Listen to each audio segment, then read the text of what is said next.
Hello বন্ধুরা, Shweta village food cooking চ্যানেলে আপনাদের সবাইকে আবারও স্বাগত। আশা করছি আপনারা সবাই খুব ভালো আছেন এবং সুস্থ আছেন। তো আজকে আমি একটা রেসিপি নিয়ে হাজির হয়ে গেছি। তো রেসিপিটা হচ্ছে চায়ের সঙ্গেই খাওয়া যাবে, চায়ের আগেই কিন্তু বানানো হয়ে যাবে। খুবই মুচমুচে এবং কুড়মুড়ে একটা রেসিপি এবং বানানো কিন্তু খুবই সহজ। চলুন তাহলে বানিয়ে ফেলা যাক। তো এই নাস্তার রেসিপিটা বানানোর জন্য আমি এই বাটিটার মাপ করে 2 বাটি ময়দা নিয়ে নিলাম। আপনারা কিন্তু আটা দিয়েও বানিয়ে ফেলতে পারবেন। আর দিয়ে দিচ্ছি জোয়ান এবং কালো জিরে, আর দিয়ে দেবো স্বাদ মতন লবণ, আর দিয়ে দিচ্ছি 2 চামচ মতন সাদা তেল। সব কিছুকে একসঙ্গে দিয়ে খুব ভালো করে কিন্তু হাত দিয়ে এভাবে মেখে নেব। ময়ানটা কিন্তু একটু ভালোভাবেই দিতে হবে, তো সেই জন্য তেল দিয়ে দিয়েছি। তো আপনারা ঘি বা বাটারের ব্যবহারও কিন্তু করতে পারেন। খুব ভালো করে ময়ানটা দিয়ে নিয়েছিলাম। দেখুন কত সুন্দর, মুঠো মারলে মুঠো মেরেই থাকছে।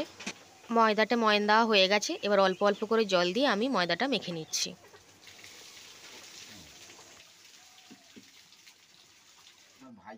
খুব ভালো করে ময়দাটা মেখে একটা ডো আকারে পরিণত করে নিয়েছি। এটাকে রেস্টে রাখার কিন্তু দরকার নেই। তো আমি সেখান থেকে এরকম রুটি করার মতন লেচি কেটে নিয়েছি কয়েকটা। আপনারা লেচির পরিমাণটা ছোট বড় যে কোনো করে নিতে পারেন। তো এখানে আমি চাটুর উপরে নিয়ে নিচ্ছি আর একটু ময়দা ছড়িয়ে দিচ্ছি, দিয়ে এটা রুটির মতন করে বেলে নেব। লেচিটা যত বড় হবে তত বড়ই কিন্তু রুটিটা হবে। আমি এরকম পাতলা করে বেলে নিয়েছি। একটু তেল উপর থেকে দিয়ে দিচ্ছি, দিয়ে তেলটা খুব ভালো করে হাত দিয়ে এরকম করে চতুর্দিকে ছড়িয়ে দিচ্ছি।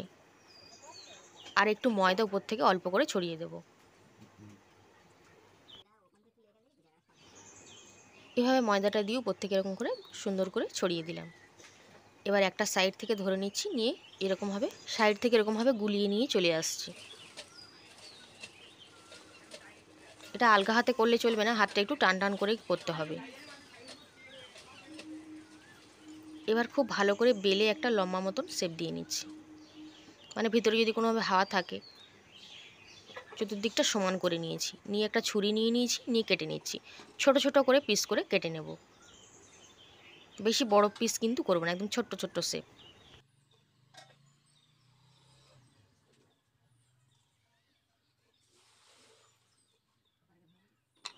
এবার ছোট ছোট পিসগুলোকে এভাবে নিয়ে সাইড থেকে এভাবে গোল গোল করে দিতে হবে। লেয়ারটা খুব সুন্দরভাবে বোঝা যাচ্ছে। আর প্রত্যেকটাকে এরকম হাত দিয়ে একটু চেপে দিচ্ছি, একটু বড় মতন করে দিচ্ছি। সবগুলোকে এরকমভাবে বানিয়ে নিচ্ছি।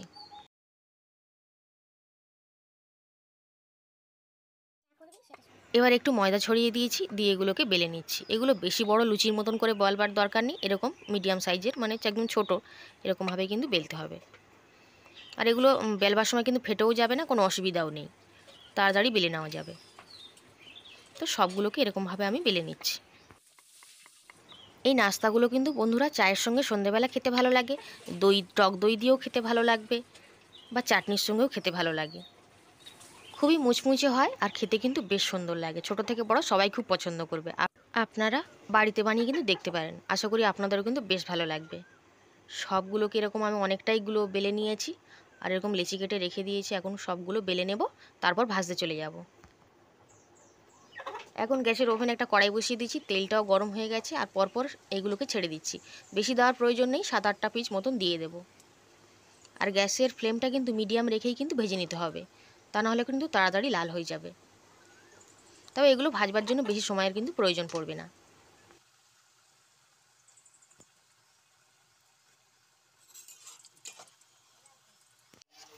আর নাস্তাগুলো তেলে যাওয়ার পর ফুলবেও না, কারণ একটা করে লেয়ার করে দেওয়া আছে, খুব সুন্দর করে লেয়ার করা আছে। তো তেলে যাওয়ার পর যতই ফুলে যাবে, লেয়ারগুলো ছেড়ে যাবে, আর সেই কারণে কিন্তু এগুলো ফুলবে না, পুরির মতো হবে না। তো দেখুন এখন আমি খুন্তিটা দিয়ে নাড়াচাড়া করে লাল লাল করে ভেজে নিয়েছি। এর থেকে বেশি লাল কিন্তু করব না, কারণ ভাজার পর কিন্তু অনেকটাই লাল লাল লাগবে। তো এখন আমি ঝাঁঝরিটা নিয়ে নেব। ঝাঁঝরিটা নিয়ে কিন্তু তুলে নেব।